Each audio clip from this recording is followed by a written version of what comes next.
Hello everyone, welcome back to another video, and welcome back to the final episode of the early vote breakdown. And let's get right into it. Thank you guys so much for the support on this season of the early vote breakdown. We'll be back in next October with more early vote breakdown episodes as we get closer to the 26 midterms. So let's get started. We're at New Jersey, where things are getting a little bit worse for Jack Citarelli over the last few days. So obviously, we're going to start with looking at the percent of the mail-ins returned. 67% of Democrats have returned their ballots. About 66% have returned of Republicans have returned theirs.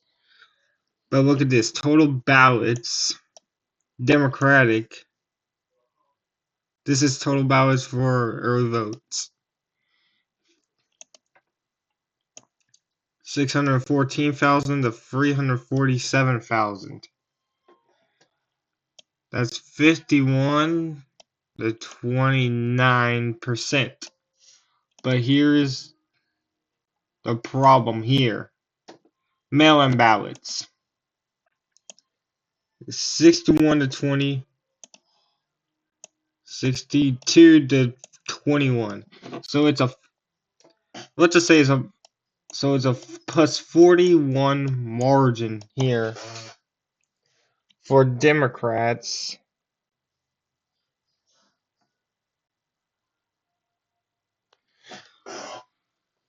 But that's not all. Let's go down to the early ballots.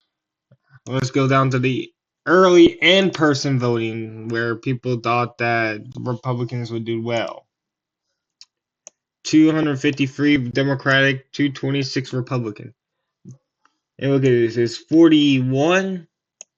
Let's just say 41 to 37. So it's a 4-point lead there for Democrats.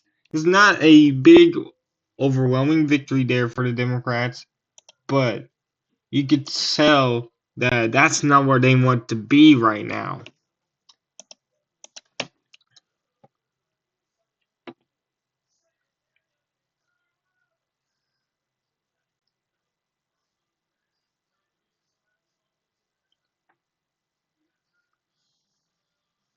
In Gloucester County, this is a swing county that's been highlighted a lot.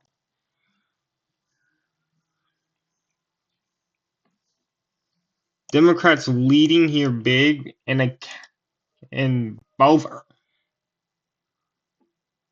Look at this. Democrats lead in total ballots in Gloucester County by 34 points. We don't know what's going to happen on election day. Nobody knows what's going to happen on election day. But for context, Jack Citarelli, let me pull it up here. He won the county.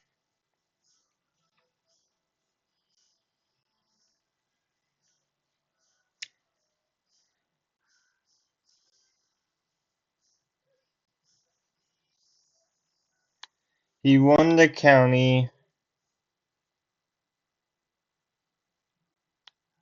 He won Gloucester County. Let's see here. Sorry for taking long.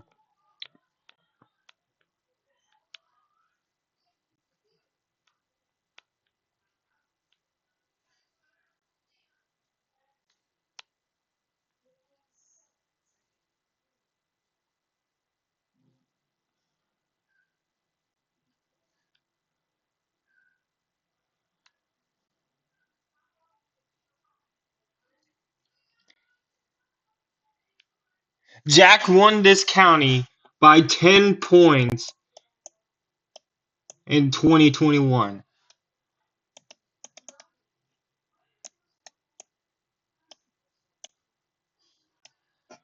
Jack probably needs to do better than this in order to.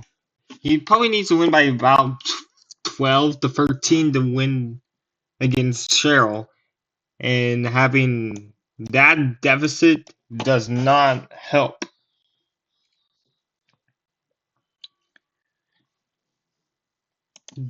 let's go on to another county right quick. Cumberland. That sucks. Where's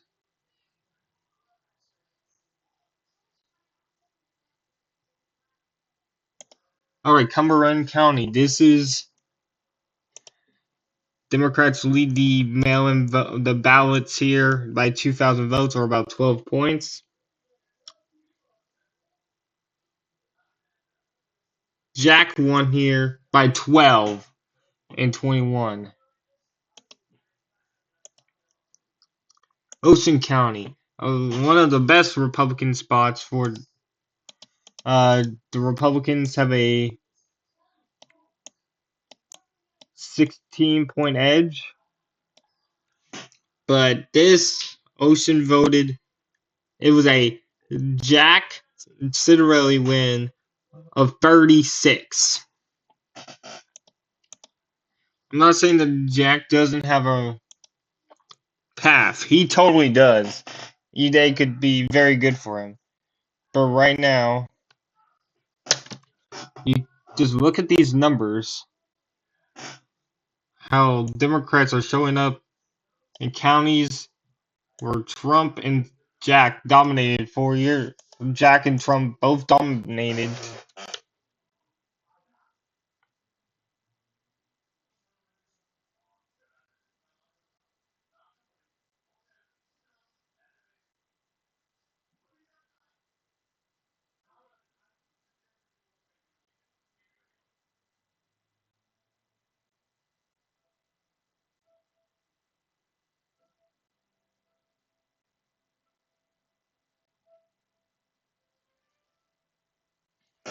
So right now, it's looking bad. And if you want to look into the turnout, Middlesex County, Democratic stronghold, leads the whole votes. Ocean is fourth, but look at this.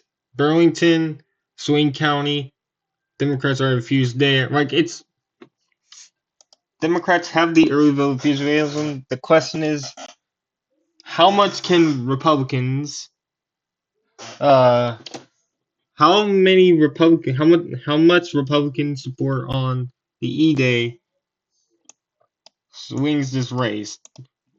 All right, next up, Virginia. Next up is Virginia, which is loading. There we go. Here's the votes cast. Once again, look at that. DC suburbs looking very good. And as Fairfax has a ton of votes. Fairfax Chesterfield has been given a lot of votes. The Richmond area also is looking good. So is Virginia Beach, Norfolk areas. That's the best. Those are the Democratic strongholds.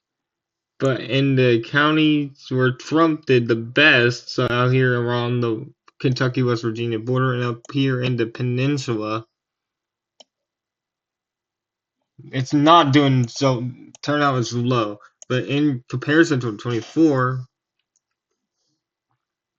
you could say, but again, we cannot be really comparing a presidential election to a off-year election, and with how bad, like, this could probably determine what's going on down the ballot, but it seems like Winsome Earl Sears is done. But the polls have Earl Sears down around 10 points, but down ballot Republicans are doing fair better, including the incumbent Attorney General who's leading Jay Jones in that race. So these numbers may probably not really change the way that we think about the governor's race, with Spanberg as a heavy favorite.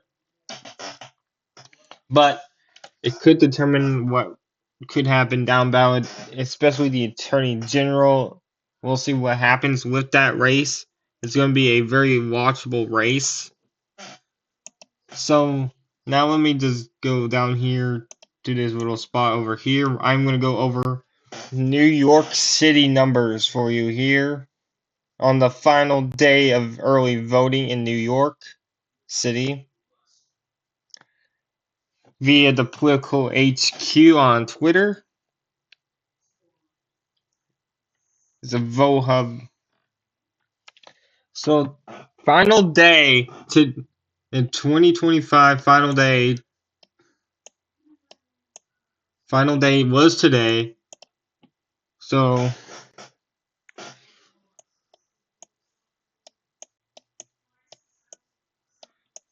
151,000 voted today. In 2024, that was 149,000. So about 2,000 more people showed up today than did on the final day of early vote than they did in last year in a presidential election. Let's go by borough. Brooklyn. All does use abbreviations, so BKN is going to be Brooklyn. This is the total combined. So in Brooklyn, the total early vote is 243,000.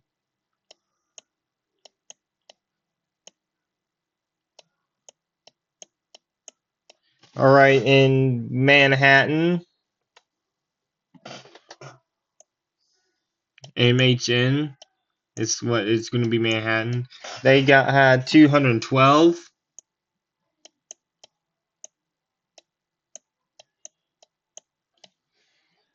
For Queens, I'll just use Q.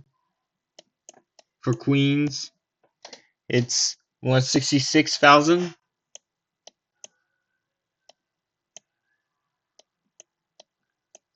For Bronx,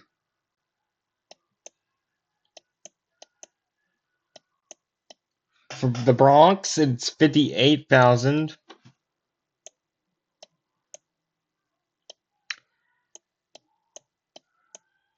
And finally, for Staten Island,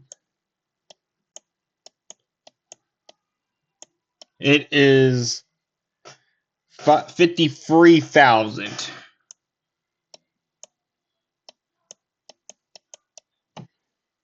That's for day 9. Today, I think that is today's numbers.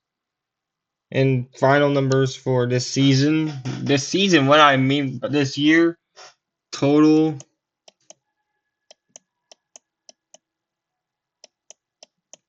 is around 735,000.